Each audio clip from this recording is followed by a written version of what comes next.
Open this gate right now or I swear I'll have the sheriff here in 5 minutes." I didn't say a word. I just looked her dead in the eye, grabbed the rusty iron latch with one hand, and slammed my ranch gate shut in her face. The sound echoed like thunder across the gravel driveway, and for a second I thought she might actually charge through it like a bull. Her perfectly done hair shook as she screamed from the other side, "You have no right. This is HOA property. I am the president of this community." I locked the latch slowly, calmly, while she fumed. Her face was red like a tomato left too long in the sun, and she had her phone already pressed to her ear. She looked me up and down like I was trash, like I didn't belong on the very land I stood on. "Hello, yes, I'd like to report a trespasser," she snapped. "Yes, he just shut a private gate in my face." "What?" "My name is Carolyn Prescott. I'm the HOA president of Buckbrush Meadows." I could hear the dispatcher responding, but I didn't flinch. I just stood there with my arms folded as her heels kicked up dust on my side of the property line. What she didn't know, what she couldn't possibly have known, was that I wasn't a trespasser. I was her landlord, and her nightmare was just beginning. Let's rewind a bit. My name is Jake Peterson. I'm 38, a quiet, practical guy who's never had much interest in drama, until drama found me. I've lived in Texas all my life, raised on a cattle ranch by my grandparents. After they passed, I took over everything. I've always liked the simple life, hard work, good barbecue, riding horses at sunrise and sleeping like a baby at night. But life doesn't always stay simple. 3 months ago, I inherited a large chunk of land from my late Uncle Harold. Turns out he had bought up several properties in Buckbrush Meadows, quietly, over the years, and rented them out through shell companies. No one ever knew who owned what. Harold wasn't the flashy type, but when he passed, everything came to me. Land, houses, title deeds, everything. At first, I didn't even realize what I had. I thought it was just some leftover property. But when I visited Buckbrush Meadows, I was surprised to see it wasn't just one house. It was 6, right along the edge of my ranch, bordering the creek. Big houses, fancy cars, and a community with more rules than a military base. I soon learned why. The president of the HOA, Carolyn Prescott, was infamous in the neighborhood. Think of the strictest teacher you ever had, then add a megaphone, a golf cart, and a personal grudge against anything with dirt or cowboy boots. She ran the place like a kingdom. You couldn't leave your trash can out too long. You couldn't hang Christmas lights before Thanksgiving. You couldn't paint your fence any shade but approved eggshell white. And most importantly, you couldn't modify the perimeter without prior HOA approval. That's where things got messy. You see, one of the properties I inherited had a weird setup. The fence between it and my ranch had been removed years ago. There was nothing separating the manicured suburb lawns from my open pastures. Every morning, I'd wake up and see HOA residents jogging across my fields, letting their dogs poop wherever they pleased, and even holding some sort of yoga class in my barn without permission. I was calm about it, at first. I put up a few private property signs. No one cared. I sent letters through the management company. Still nothing. Then one afternoon, I walked out to find a group of kids climbing my hay bales like a jungle gym while their moms sipped iced tea in folding chairs by my cattle trough. That was my last straw. I decided to put up a gate. Not a big wall, not a fortress, just a simple iron ranch gate to mark the property line and keep people off my land. It didn't block any HOA access roads. It was on my land, backed up by deed and survey. But when the construction started, I started getting messages. "Dear resident, your recent activities may be in violation of HOA Regulation 3.2.2. Then came the knocks, anonymous complaints, snide remarks at the local store, and then came Carolyn. She didn't knock. She marched. The first time we met was 2 weeks ago. I was tightening a bolt on the gatepost when I heard a sharp voice behind me. "You can't put that there," she said, arms crossed, standing in a perfectly ironed blouse like she'd stepped out of a suburban catalog. I stood up, wiped my hands, and replied simply, "It's on my land." Everything inside this neighborhood is under HOA regulation, she said like it was law. This ain't inside your neighborhood, I said, motioning to the open pastures behind me. This is my ranch. We'll see about that, she said, turning on her heel and storming off. I didn't think much of it. I figured maybe she'd cool down, maybe do a little research and realize the truth. But instead, she doubled down. Over the next week, I saw her snooping around the property line with a clipboard and measuring tape. One day I caught her telling a delivery driver that my address didn't exist and he should leave the packages at her place instead. I even heard she told the HOA board I was some squatter cowboy trying to invade the community. And then today happened. I had just finished welding the last piece of the gate latch when I heard tires crunching on the gravel. Her white Lexus SUV came to a stop 10 feet from me. She jumped out full of fire and yelled, "This is your last warning, that gate is coming down today." That's when I walked over, grabbed the latch, and slammed it shut in her face. And that's where we started this story. Now, as she stood on the other side of the gate yelling at the police dispatcher, I saw the sheriff's truck pull up from the main road.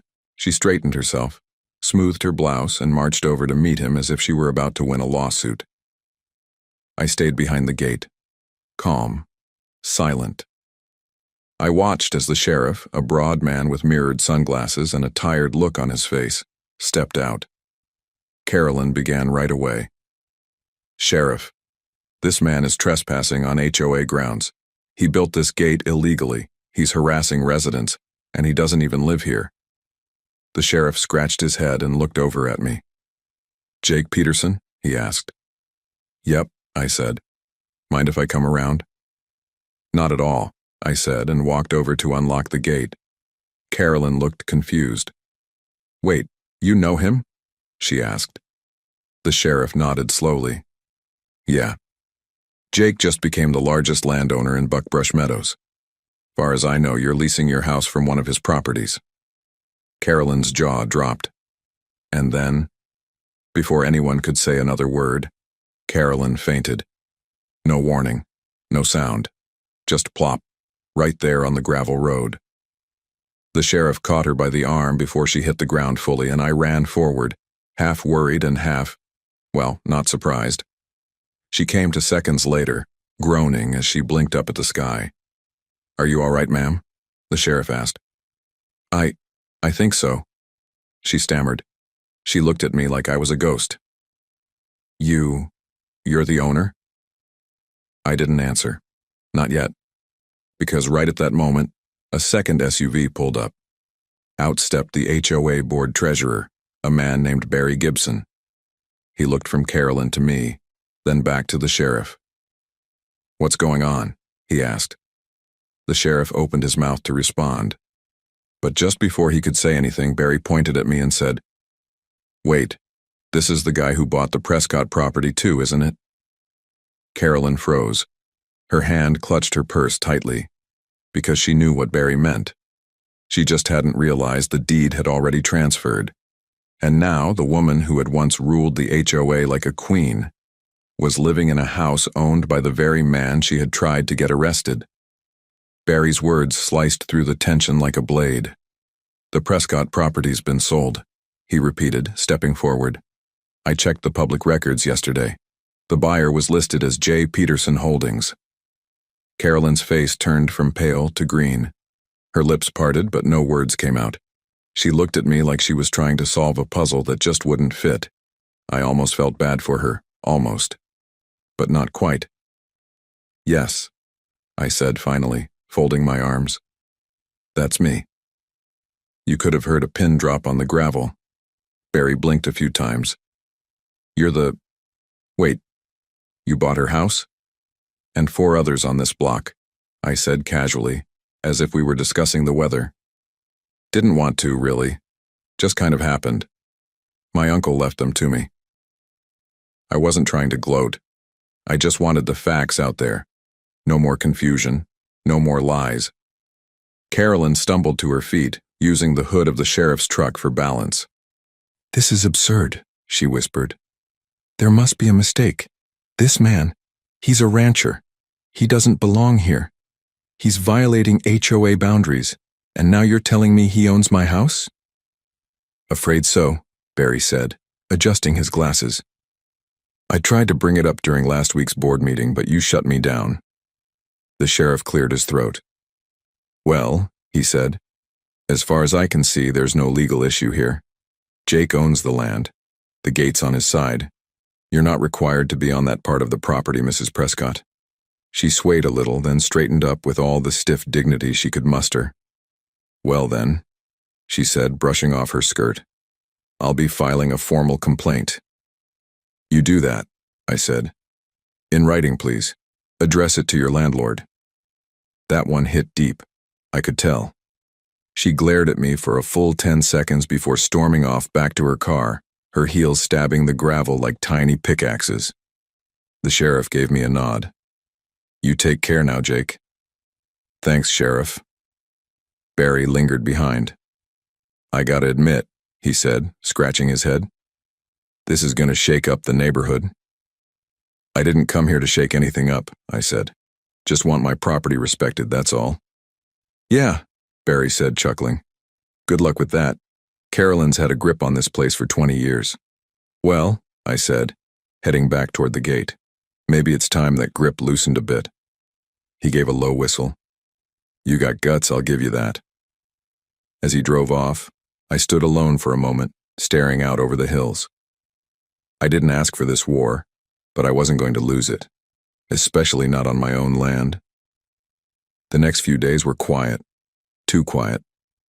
I didn't see Carolyn around, but I noticed a few things that felt off. Someone left my trash bins tipped over in the driveway. I caught a couple of HOA members peeking around my barn from behind the trees. One night, the motion sensor lights in my pasture kept tripping over and over until I went out with a flashlight and found a trail of plastic flags leading from my barn to the neighborhood dog park. I knew what was happening. Carolyn wasn't going to confront me again, not yet. But she was starting to work behind the scenes. She didn't need to yell when she could whisper. And from what I'd heard around town, her whispers carried weight. Then came the letter.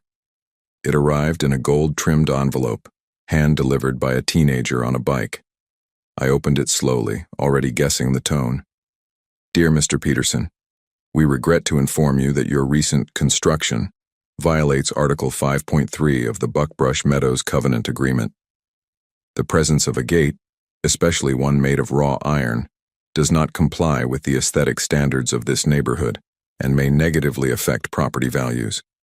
You are required to remove the structure within 72 hours or face fines and legal escalation. Sincerely, Carolyn Prescott, HOA President. I read the letter twice, then laughed out loud. The gall. She wanted me to remove a gate from my own land outside of HOA jurisdiction, because it didn't look good from her view. I considered ignoring it. But then I had a better idea. A friend of mine, Dale, ran a local ironworks shop. We grew up together and he owed me a favor or two. I gave him a call. Dale, I said, you ever make custom signs? Depends what you wanted to say. The next morning, a big black sign went up on the gate. Laser-cut steel, fancy script, backlit at night with solar lamps. It read, Private property, trespassers will be photographed and published in the monthly HOA newsletter. Petty? Yes. Effective? Absolutely. By sunset, I had emails from 3 neighbors thanking me for the laugh and 2 more asking if they could lease grazing space for their goats. Apparently, not everyone loved Carolyn's reign of terror, but she didn't find it funny. That evening, as I walked out to check the gate, I saw her standing across the road again, arms folded, face tight. You think this is over? She said quietly. No, I replied. I think it's just getting started. She didn't speak again, just turned and walked away.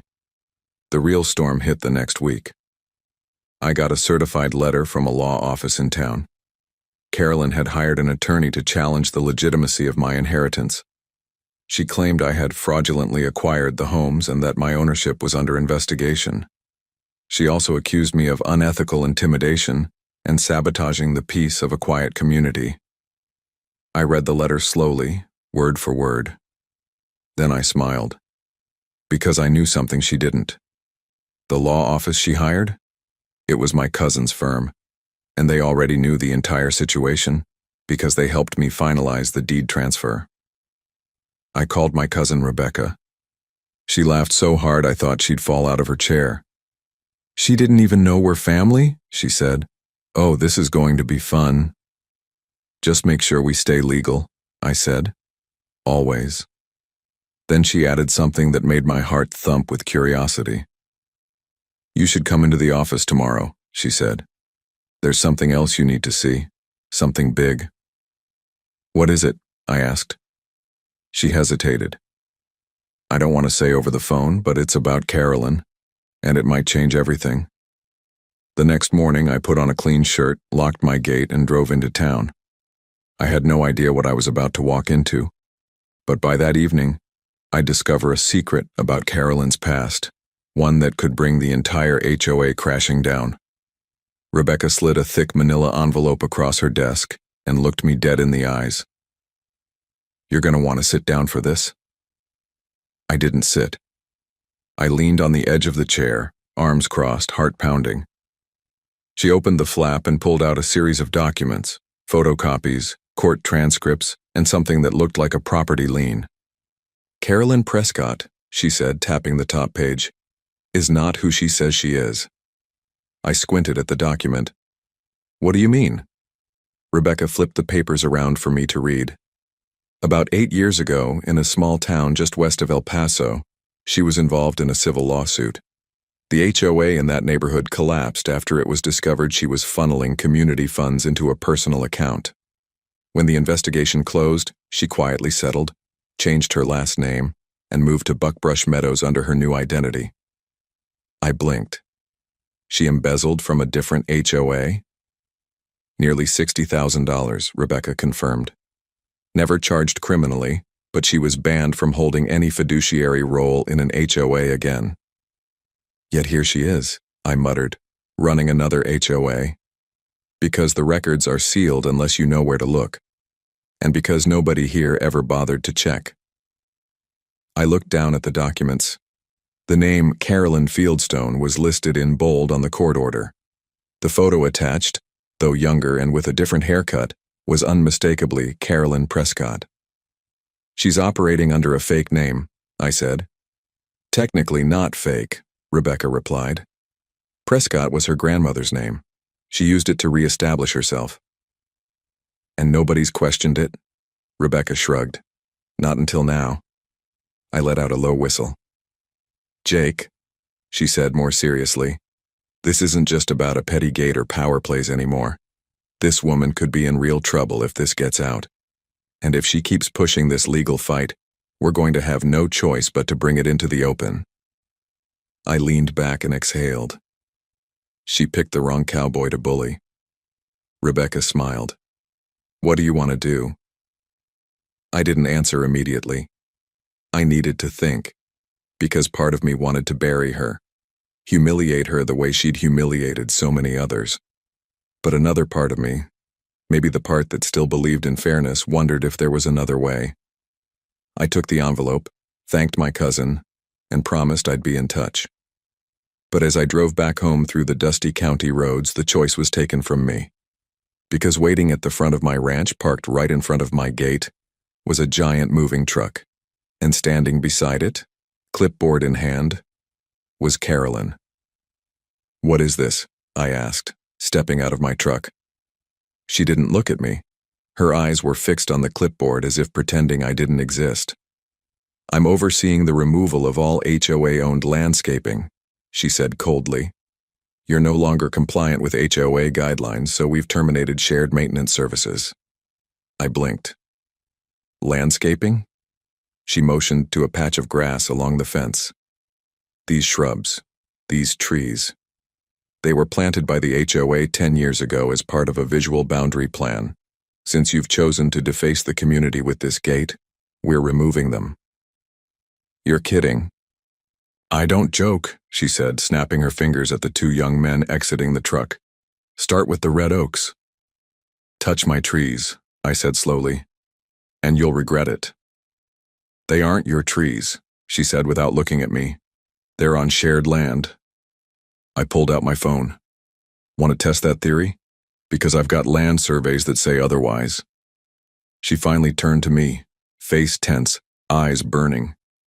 You think you can embarrass me, Mr. Peterson? Ruin my reputation in this neighborhood? You've been here 5 minutes. I stepped closer. I'm not trying to ruin you, Carolyn, but you've been walking all over people for years. Maybe it's time someone pushed back. Her jaw clenched. Then, out of nowhere, she raised her voice and said, "He just threatened me." The workers stopped. I froze. What? You heard me, she shrieked. He said he would make me regret it. That's intimidation. No, ma'am, I said firmly. That's a warning. She whipped out her phone and started dialing. 911, what's your emergency? I took a deep breath. She's calling the cops again, I muttered to myself. Unbelievable. This time, though, I had no intention of waiting around like a bystander. I filmed everything, from her call to her accusations to her crew loading up landscaping equipment. The sheriff arrived faster than I expected. Same guy from last time. He stepped out of the truck with the same tired expression as before. Let me guess, he said, looking at Carolyn. Another trespassing claim? He's threatening me now, she said. He raised his voice. He said I'd regret this. The sheriff turned to me. That true, Jake? I told her she'd regret removing property that doesn't belong to her, I replied. I didn't yell. I didn't touch anything. I told her I have the deed to prove these trees are mine. He sighed. You got the paperwork? I opened the glove compartment in my truck, pulled out the documents and handed them over. He looked through the map. This tree line's yours, Carolyn. You're on the wrong side of the property line. Carolyn's hands began to tremble. This isn't fair, he's lying, this can't be happening. The sheriff looked at her with a mix of pity and frustration. You keep this up and it's you that'll be cited, he said. Not him. She stared at the sheriff, stunned, as if the sky had just fallen. Then, without a word, she turned, got into her car, and sped away, leaving her hired workers confused and abandoned. That night, the gate felt heavier when I shut it, because something had shifted. This wasn't about property lines anymore, this was about power, about control, about a woman so afraid of losing it she was willing to burn everything down, including herself. I sat on the porch and stared out into the dark. I should have felt victorious. But instead, I felt like something bigger was coming. I wasn't wrong, because just after midnight I was woken by the sound of tires on gravel. I grabbed a flashlight and headed out. At the far end of my property, right near the fence line, a pickup truck was parked with its headlights off, and a shadowy figure was crouching near the base of my gate, holding something in their hands. A power saw. They were trying to cut my gate down. My heart pounded as I clicked on the light and shouted, "Hey!" The figure froze, then bolted. I gave chase, boots thudding across dry earth, my lungs burning. I caught up just in time to grab the back of their hoodie and yank them to the ground. They turned, and for the first time, I saw their face. The flashlight beam shook in my hand as I pointed it toward the face beneath the hoodie. It wasn't a teenager, it wasn't a vandal, it was Barry Gibson, the HOA treasurer. His glasses were askew, and his chest heaved as he stared up at me, eyes wide and lips trembling. "Barry?" I said, stunned. "You?" He struggled under my grip, trying to scramble backward in the dirt. "Let me go, Jake, I didn't mean any harm." "You were sawing my gate off in the middle of the night," I barked. "What do you call that? Gardening?" I had to," he gasped. "Carolyn told me.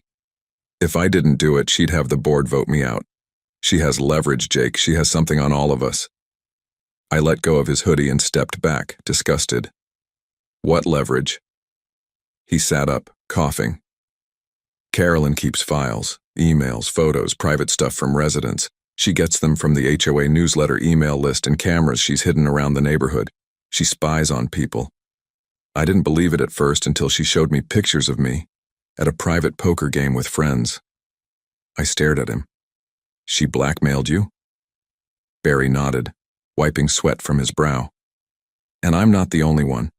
She's got things on the vice president, the events coordinator, even the neighborhood pastor's wife. That's illegal, I said coldly. You know that, right? He nodded again, this time slower. I know. That's why I came here tonight. I thought if I cut down the gate, maybe it would shut her up. Maybe she'd delete the files. You thought sawing my property in the dark would fix this? He didn't answer. I shook my head. You're coming with me. I grabbed his arm, not roughly, just firm enough to make a point, and marched him toward my barn office where I had a trail cam monitor, phone charger, and a small desk. I flipped on the overhead light. Sit, I ordered. He obeyed. I grabbed my phone and pulled up the trail cam footage. There it was, clear as daylight, Barry sneaking across my field with a saw in hand. I saved the file, backed it up, and stared at him. You know I could send this to the sheriff right now. He swallowed hard.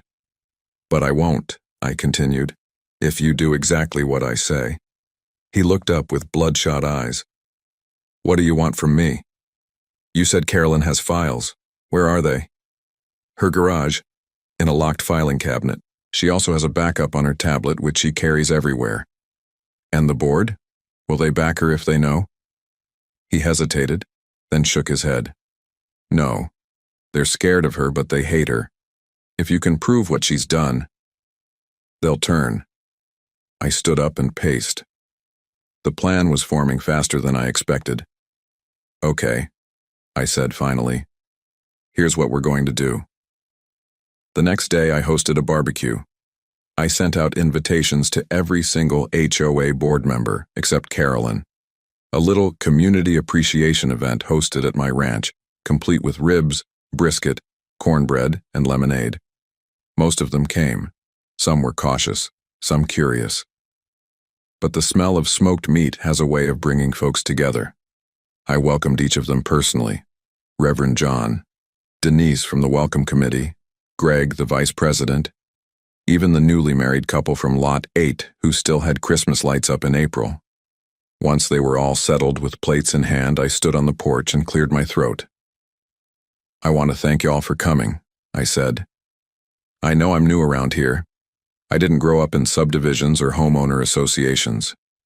I've spent most of my life on horseback, fixing fences and raising cattle. A few chuckles, nervous smiles. But I believe in fairness. I believe in respecting people's homes and their peace. And that's why I wanted to talk today, not just about barbecue, but about truth. I pulled out my laptop and connected it to the screen I'd mounted on the barn wall.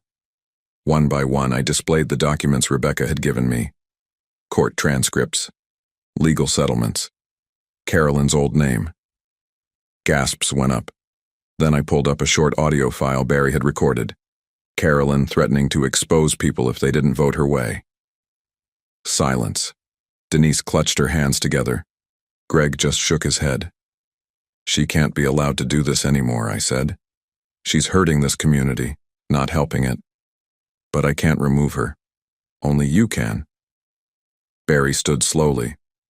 I was scared, he admitted. But Jake's right. We need to vote her out, and I say we do it tonight. They murmured in agreement. And right there, over plates of ribs and coleslaw, the board made a plan. They'd call an emergency vote that evening.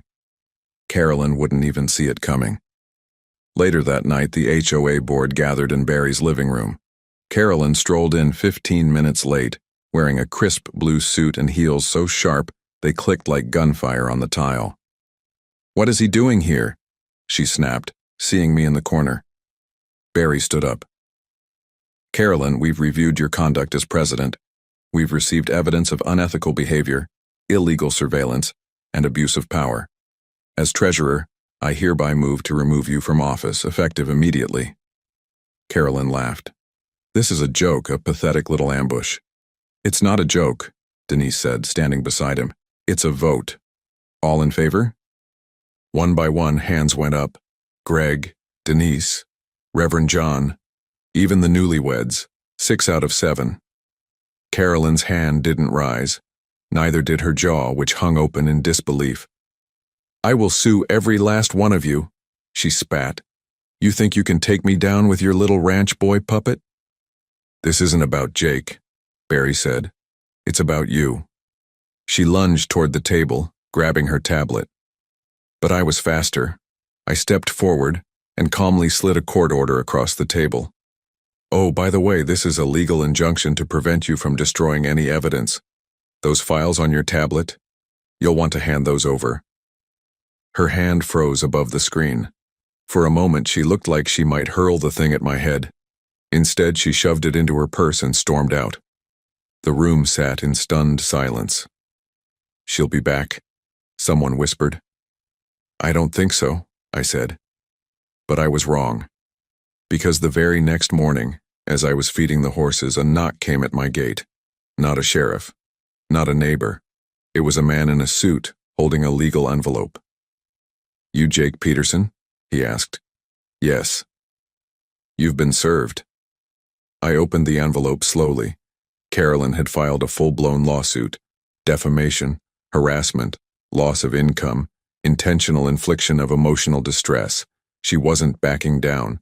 She was going nuclear. The paper trembled in my hand, not because I was scared, but because I was angry. She really went through with it, a full civil lawsuit. 30 pages of legal jargon trying to paint me as some backwoods lunatic out to destroy her life and reputation. There were claims of property sabotage, psychological trauma, and even community destabilization.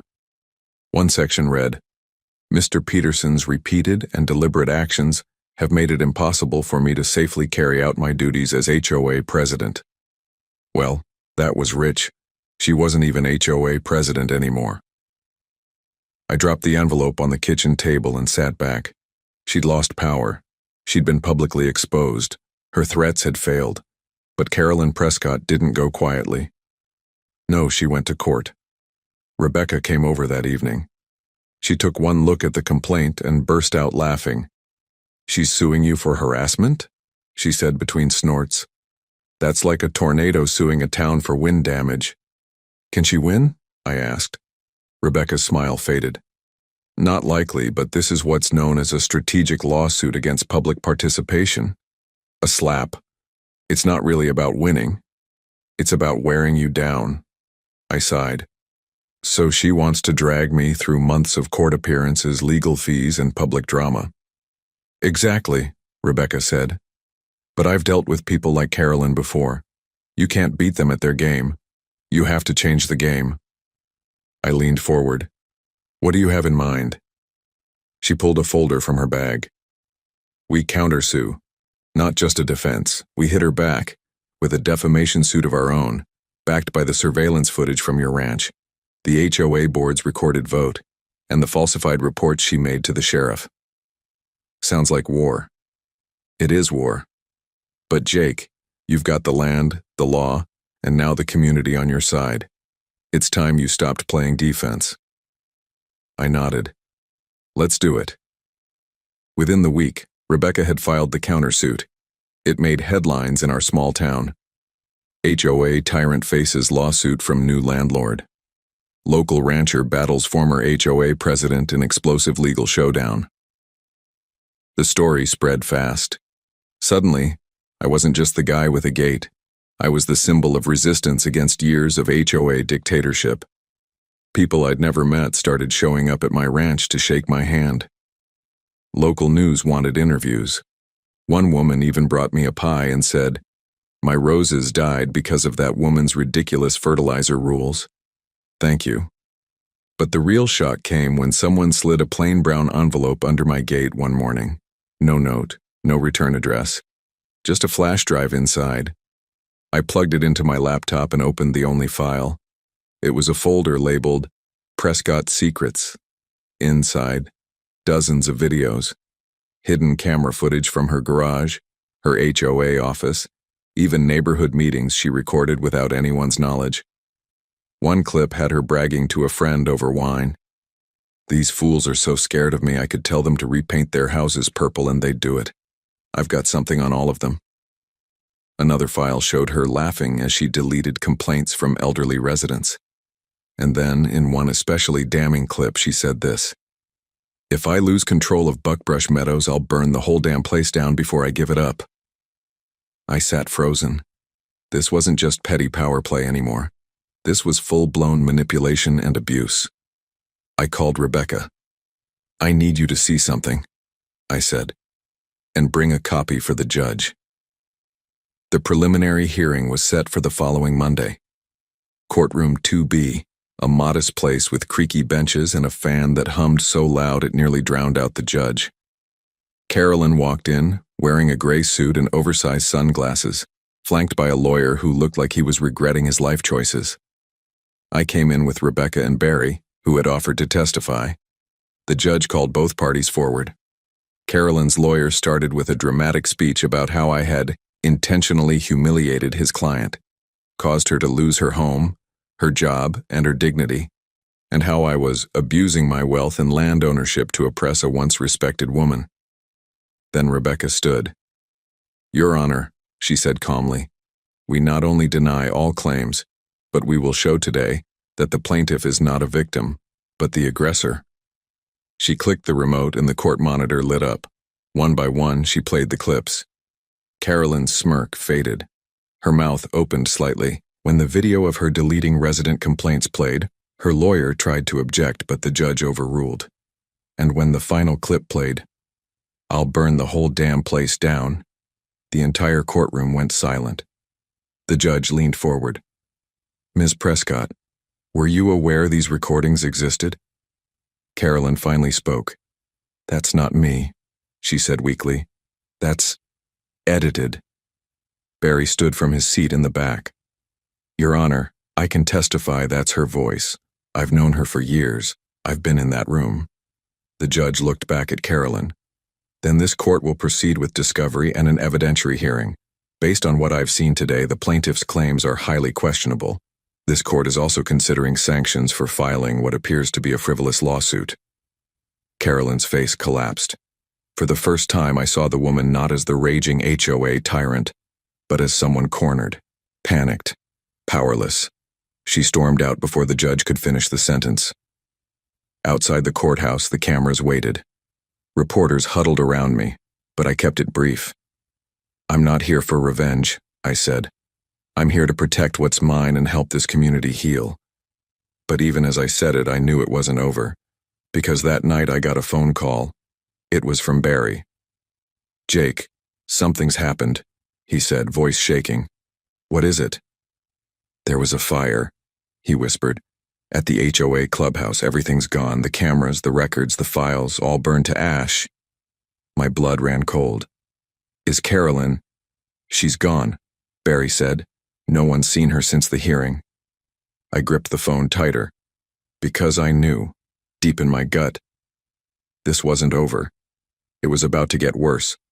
The flames had long been put out, but the smell of smoke still hung in the air like a ghost that refused to leave. The HOA clubhouse was nothing more than blackened timber and scorched brick. The old meeting table? Gone. The filing cabinets, the surveillance server, even the community welcome banner. They had all gone up in a blaze sometime after midnight. Firefighters told the press it looked accidental. I wasn't buying it. Neither was Barry. We stood there in silence, early morning dew still fresh on the grass as yellow tape flapped in the breeze around the crime scene. "It was arson," he said quietly, hands in his pockets. "Yeah," I muttered, scanning the rubble. "And someone made sure every shred of evidence inside that place was destroyed." "Carolyn?" I didn't answer right away. The fire happened just hours after her court hearing imploded. The timing wasn't coincidence. "She's disappeared," Barry added. "Didn't show up to her rental property. Neighbors said they saw a U-Haul in her driveway around 2 a.m. I exhaled. "She's running." "But why burn it all down?" I turned to him. "Because if she couldn't win, she wanted to make sure nobody else did either." Back at the ranch, I reviewed the court files with Rebecca again. Our countersuit was still active, but it would be hard to move forward without the physical evidence from the clubhouse. We still had the videos from the flash drive, but without full documentation, some of the more serious financial accusations could be dismissed in court. "She's buying time," Rebecca said. "She'll drag this out until everyone forgets. Or worse, she'll show up in another town and start it all over again under a new name." Not on my watch. I called in a favor. An old buddy of mine, Travis, worked in private security and digital forensics. He was based out of Austin, but owed me big after I helped him sell his mother's old property a few years back. When I told him what happened, he didn't hesitate. "I'll dig," he said. "If she left a digital trail, I'll find it." While Travis got to work, I focused on the community. Carolyn may have left, but the wounds she caused were still fresh. People were scared, divided, unsure of who to trust. So I did the only thing I knew how to do. I opened my ranch. I put up signs at the community center ruins, neighborhood BBQ town hall, hosted at Peterson Ranch, come hungry, leave herd. The day of the event, folks poured in like water through a cracked dam. Some looked nervous, some hopeful. I stood in front of the barn with a microphone and said, "We've been through a storm, but storms clean the air, and now we get to rebuild. Together." People clapped. Some even cried. I listened to complaints, took suggestions, promised to fund a new clubhouse out of pocket, with the agreement that this time the HOA would operate democratically. No more dictators. 3 days later, Travis called. "I found her," he said. "Where?" "She's in Oklahoma, staying under the name Linda C. Myers, rented a furnished condo with cash. But here's the kicker, she's applied to join another HOA board. Under that name." I clenched my jaw. "She's trying to do it again." Travis didn't stop there.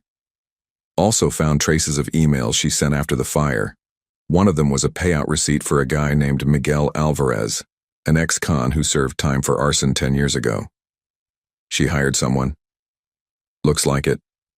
That was the final straw. We handed all the findings to the county DA. Within 48 hours, an arrest warrant was issued for Carolyn Prescott, aka Carolyn Fieldstone, aka Linda Myers. The local news exploded. Disgraced HOA president found hiding under alias. Arrest warrant issued for arson and fraud in Buckbrush Meadows scandal. Carolyn's name became a warning across HOA forums and real estate groups online. But even with that storm finally breaking, the next one came from a direction I never expected. 2 weeks later, I received a letter from a law firm in Dallas.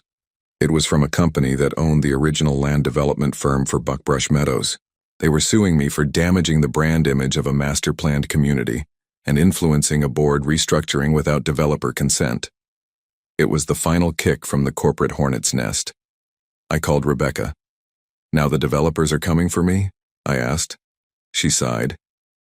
"They probably want a settlement. You've made too much noise. You're costing them sales." "Well, they picked the wrong cowboy." "We'll fight it," she said. "But you better prepare. This one's got money behind it." That night I sat on my porch with a hot cup of coffee. The stars were brighter than usual.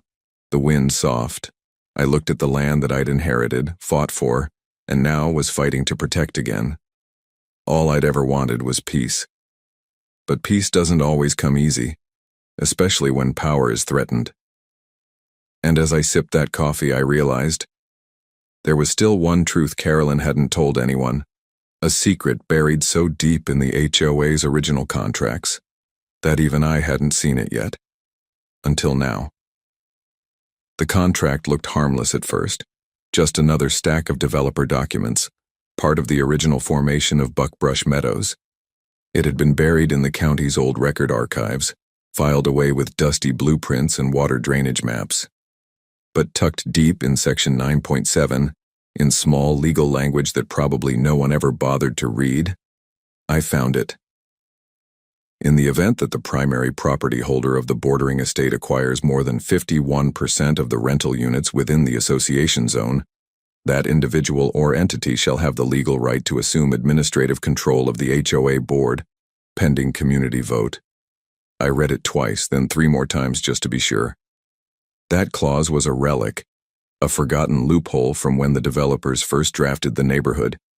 It was meant to give controlling stake to outside investors in case the neighborhood failed to self-govern. But that clause applied to me now. Because I owned 5 of the 9 rental units in Buckbrush Meadows, 55%. And that meant, legally, I wasn't just Carolyn's landlord. I was eligible to become the new HOA president. I didn't rush to use that information. I wanted to do this right.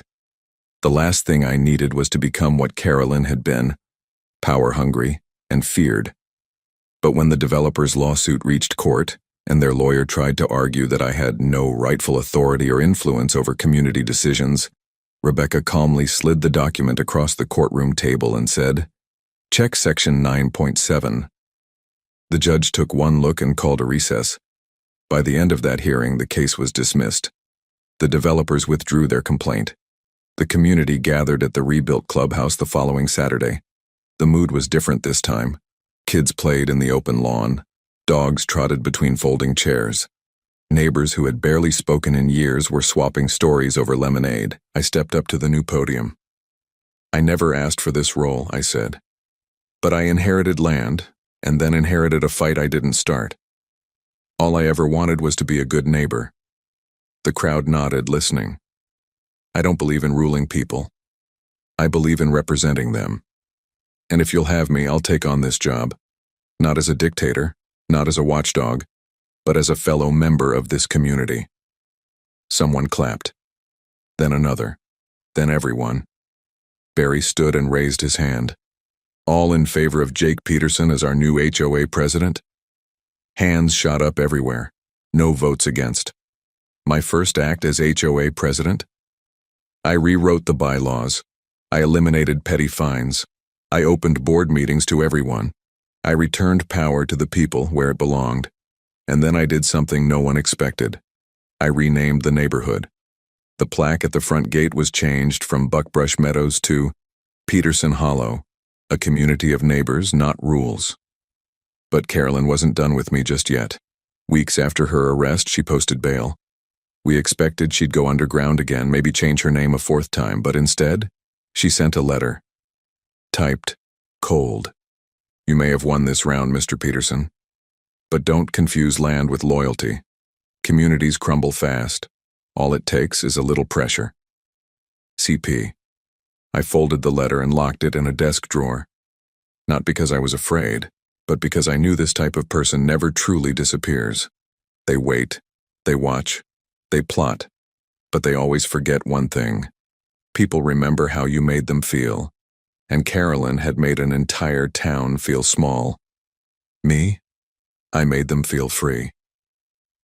One evening, as the sun dipped behind the hills, Barry and I stood at the edge of the pasture.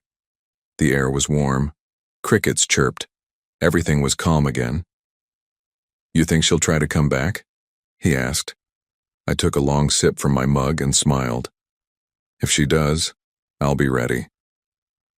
And we stood there, in the golden quiet, watching the new lights of Peterson Hollow flicker on one by one, like fireflies in a field finally left undisturbed.